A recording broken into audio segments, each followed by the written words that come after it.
के घर के पास पेड़ के नीचे एक छोटा सा पौधा अभी कुछ दिनों पहले ही बीज से बाहर निकला था। छोटी चिड़िया की बेटी गुड़िया घर जाते हुए उस छोटे से पौधे को देखकर वहाँ आ जाती है। ये कोई खरबूजे की बेल होगी या फिर करेले की, ऐसा भी तो हो सकता है ये बेल खीरे की हो। जो भी होगा मैं इस बेल को पानी दूंगी और इस बेल से फायदा लूंगी। फिर उस दिन के बाद गुड़िया हर रोज नदी पर जाती और अपनी उस बेल को पानी लाकर देती। समय गुजरता गया और वो बेल बढ़ती गई। अब तो वो बेल गुड़िया के घर की छत तक पहुंच गई थी। मम्मा, मैं नदी पर जा रही हूँ, अब मेरी इस बेल को पानी की ज्यादा जरूरत है। गुड़िया बेटी, न जाने इस बेल पर कोई काम की चीज लगेगी भी या नहीं। देखो तो कैसे बड़ी होकर खिड़की तक पहुँच गई है ये बेल। फिर एक दिन जब गुड़िया सोकर उठती है तो खिड़की से बाहर उसे उस बेल पर एक छोटा सा खीरा लगा हुआ दिखाई देता है। गुड़िया शोर मचाती है,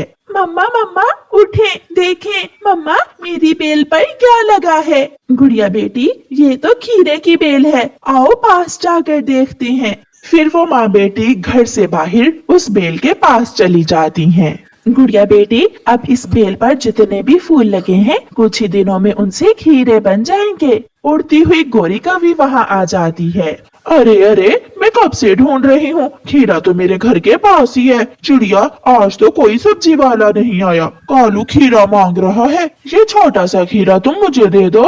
नहीं नहीं, अभी तो ये बहुत छोटा सा है और वैसे भी पहला खीरा ही तो लगा है मेरी बेल पर। गोरी बहन, गुड़िया हर रोज इस बेल को उठ उठ कर देखती है। अभी तो एक खीरा लगा है इस बेल पर, जब ज्यादा लगेंगे तो फिर आप ले जाना। बातें तो ऐसे कर रही हो माँ बेटी जैसे इस बेल पर सोने के खीरे लगे हुए हैं। मैं कहीं और से ले लेती हूँ। गुस्से में गोरी कभी वहाँ से चली जाती है। बेल पर लगे हुए खीरे का रंग आहिस्ता आहिस्ता बदलना शुरू होता है और वो सोने के खीरे में बदल जाता है। मम्मा, ये क्या हुआ? अभी अभी तो ये खीरा सब्जी जैसा था और अब इसका रंग क्यों बदल गया है? गुड़िया बेटी, ये तो सोने का खीरा बन गया है। इसका मतलब ये कोई साधारण बेल नहीं है, ये जादुई खीरे की बेल है। फिर मम्मा चिड़िया कहती है, ये कोई सेब की बेल थोड़ी है और वो सोने का खीरा सेब में बदल जाता है। ये कोई अनार की बेल थोड़ी है और वो सेब अनार में बदल जाता है। जो कहेंगे इस बेल के फल वैसे ही होंगे, है ना मम्मा? वो माँ बेटी बहुत खुश होती हैं। मम्मा, मुझे बहुत भूख लगी है, ये अनार हम तोड़कर खा लेते हैं। फिर वो माँ बेटी वो एक अनार तोड़कर खा लेती हैं। दूसरे दिन जब गुड़िया उठती है तो उस बेल पर 2 खीरे लगे हुए थे। गुड़िया अपनी मम्मा को आवाज देती है, मम्मा मम्मा जल्दी आए, देखें आज बेल पर 2 खीरे लगे हैं। गुड़िया की मम्मा भी वहाँ आ जाती है। गुड़िया बेटी, एक खीरा हम तोड़कर खा लेते हैं और एक खीरे को सोने के खीरे में बदल लेते हैं। फिर गुड़िया की मम्मा एक खीरा तोड़ती है। वो माँ बेटी ताज़ा ताज़ा खीरा खा लेती हैं, जिससे उनका पेट भर जाता है। ये कोई सोने के खीरे की बेल थोड़ी है। देखते ही देखते दूसरा खीरा सोने के खीरे में बदल जाता है। गुड़िया बेटी, अब तो हमारे दिन बदल गए, तुम्हारी जादुई खीरे की बेल ने हमें अमीर बना दिया। वो माँ बेटी वो खीरा लेकर सुनार के पास जाती हैं और उसे बेचकर ढेर सारे पैसे ले लेती हैं।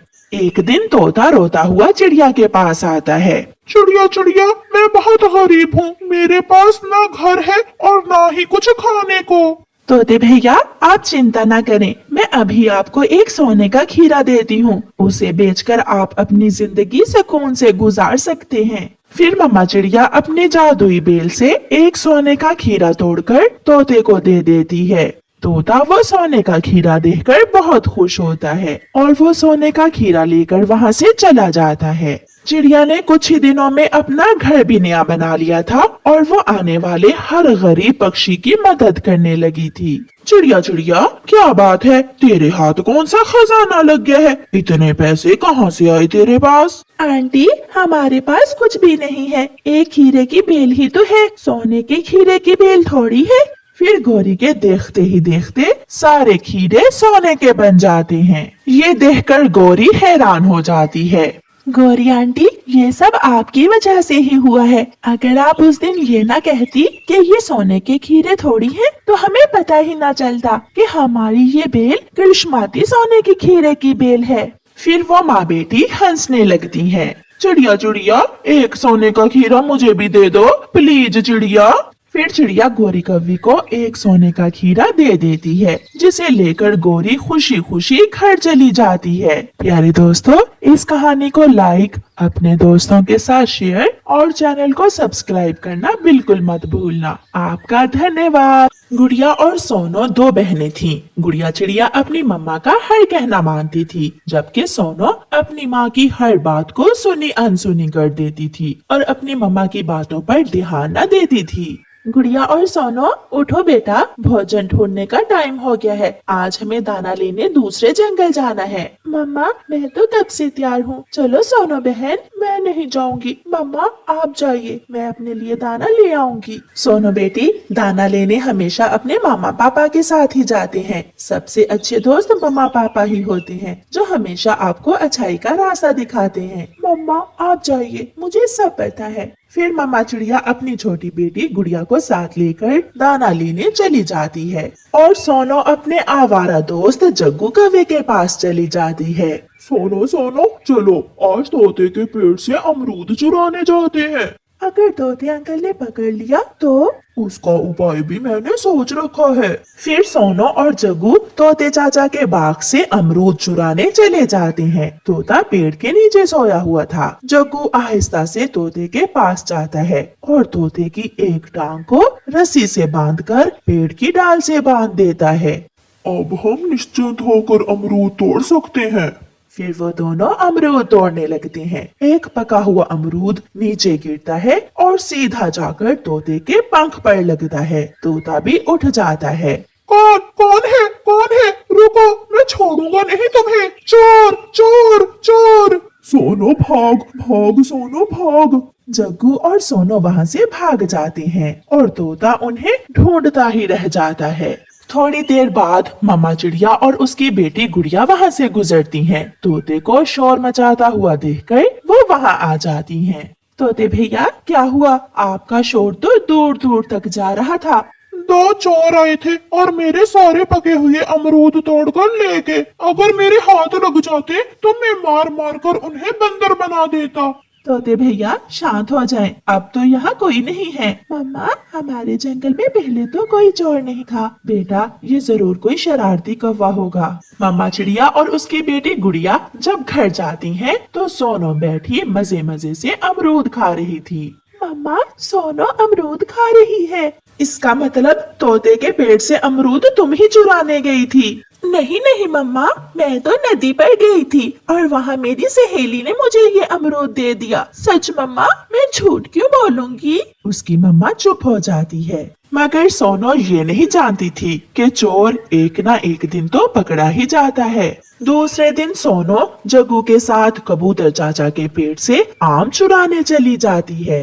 यहाँ कोई नहीं है, लगता है कबूतर चाचा घर गया हुआ है। पहले तुम ध्यान रखो और मैं आम खा लेती हूँ, फिर बाद में मैं रखूंगी और तुम खा लेना। नहीं नहीं, मुझे भूख ज्यादा है, पहले तुम ध्यान रखो, पहले आम मैं खाऊंगा। फिर सोनो पेड़ पर बैठकर इधर उधर देखने लगती है और जग्गू कौवा पेट भरकर आम खा लेता है। फिर सोनो की बारी आती है। सोनो अपने ध्यान बैठी आम खा रही थी जब जग्गू दूर से ही कबूतर चाचे को आते हुए देख लेता है और वो उड़ जाता है। कबूतर चाचा पीछे से आकर सोनो को पकड़ लेता है। भागना नहीं, अगर भागी तो पीछे से ये बड़ी वाली लाठी मारूंगा। जग्गू जग्गू कहाँ हो? वो तुम्हारा साथी तो भाग गया, मगर मैं तुम्हें ऐसे नहीं छोड़ने वाला। एक चोर को सजा जरूर मिलेगी। कबूतर सोनो को पेड़ के साथ बांध देता है। वहाँ से एक बुलबुल गुजर रही थी। बुलबुल, इस चिड़िया की मम्मा को जाकर बता दो, अगर इसे जिंदा देखना चाहती हो तो जल्दी से आकर मेरी बात सुने। बुलबुल चिड़िया के घर जाती है। कबूतर चाचा ने सोनू को पेड़ से बांधा हुआ है और वो तुम्हें बुला रहा है। ये सुनकर चिड़िया डर जाती है। गुड़िया बेटी, वही हुआ ना जिसका मुझे डर था। मेरी सारी उम्र की बनाई हुई इज्जत उस बच्ची ने खाक में मिला दी। फिर मम्मा चिड़िया जल्दी से अपने घर से निकलती है और कबूतर के पास जाती है। कबूतर भैया, बच्ची है, गलती हो गई, मैं माफी मांगती हूँ, आप इसे छोड़ दें। गलती एक बार नहीं हुई, ये दोनों हर रोज मेरे आम चोरी करते हैं। आज तो मैं इसे पुलिस को देकर ही रहूंगा। पुलिस का नाम सुनकर सोनो रोने लग जाती है। मम्मा, मम्मा प्लीज एक बार मुझे बचा ले, मैं फिर कभी चोरी नहीं करूंगी। मम्मा प्लीज मुझे पुलिस को ना देना, मुझे पुलिस से बहुत डर लगता है। कबूतर भैया, अगर फिर कभी मेरी बेटी आपको यहाँ नजर आई तो बेशक मुझसे पूछे बिना ही पुलिस को दे देना, मगर एक बार इसे छोड़ दें। फिर बहुत मिन्नत समाजत करने के बाद मम्मा चिड़िया सोनू को छुड़वाकर घर ले जाती है। घर जाकर मम्मा चिड़िया खामोश थी। मम्मा, आप मुझसे नाराज हैं? मम्मा, एक बार मुझे माफ कर दें, मुझे सब पता चल गया है, मैं जग्गू की बातों में आ गई थी, मैं फिर कभी चोरी नहीं करूंगी, मुझे माफ कर दे मम्मा। बेटी, जग्गू का पिता भी चोर है, उसकी माँ भी चोर है, उनकी क्या इज्जत बेइज्जती, ये सब पक्षी मेरी इज्जत करते हैं। अगर आप ऐसे ही काम करोगी तो सब आपको नहीं बल्कि मुझे बुरा भला कहेंगे। फिर उस दिन के बाद सोनो समझ जाती है और हर रोज अपनी मम्मा के साथ दाना लेने जाने लगती है। प्यारे दोस्तों, इस कहानी को लाइक, अपने दोस्तों के साथ शेयर और चैनल को सब्सक्राइब करना बिल्कुल मत भूलना। आपका धन्यवाद।